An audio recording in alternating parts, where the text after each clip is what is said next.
Warning, this video does contain scenes of violence and or gore in the cartoon sense. Viewer discretion is advised. Hello Young Justice fans, Dark Superboy here with another video on our beloved superhero series, and as we are in the season of Halloween where death and destruction and creeps and crawlies and ghoulies and ghosts are among us, I thought it'd be best to discuss the one person in the series who has faced death more than the others. Today we're going to be doing the top 6 countdown of Halo's deaths. Let's begin.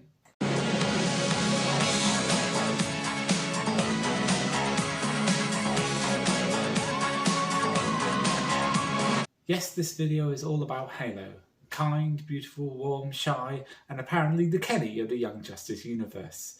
She's got a mortality rate almost as good as any red shirt from Star Trek, with an astounding mortality rate of 23% per episode.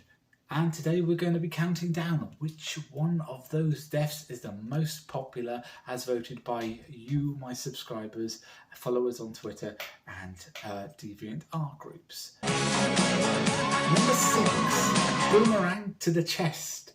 Surprisingly, this is the only death that didn't get any votes at all in the polls. And it might be just because we've been used to all of Halo's deaths in the series up to that point.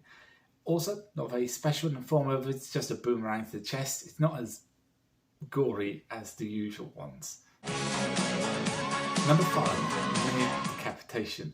This is, to me, one of the more powerful of the deaths, and I'm really surprised it didn't get up higher, because this is when Halo is beginning to not care about her mortality, because she was informed that she'd be dying by Dr. Jace.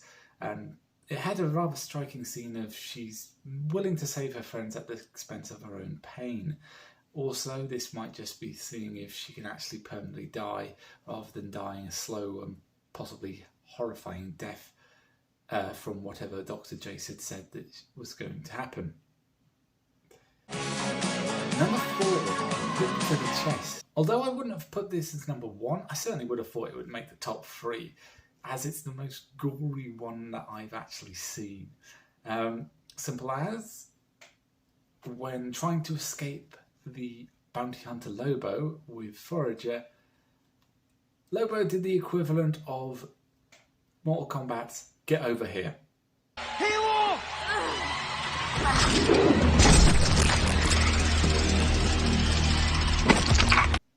Oh, that one was gory. Number 3, lethal exhaustion.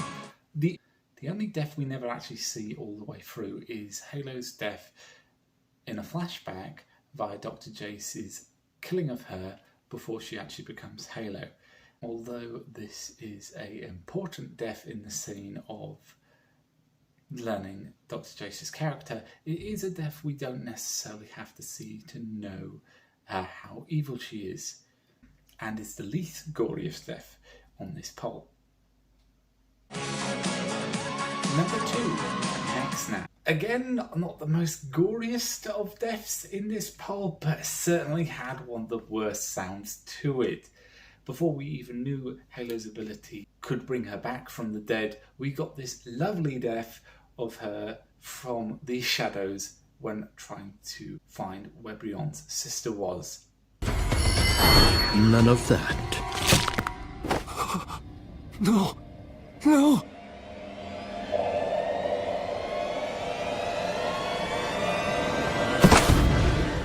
Oh, that sound just went straight down your spine when I watched that. But on to our final death. Number 1, burnt to death. Now, I'm sure this is number 1 for the reason that I put it as number 1. And that is, no one really expected to see this kind of death happening in the Young Justice series. Sure, we had been told it was an older rated series and that therefore we would most likely see implications of drug use or bad language or maybe the occasional blood spatter.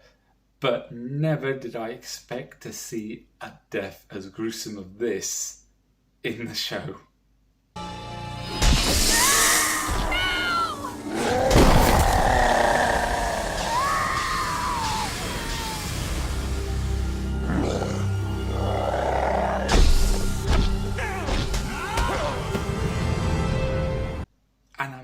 sure everyone else who just watched that had dropped Jaws 2 like I did when the episode first aired.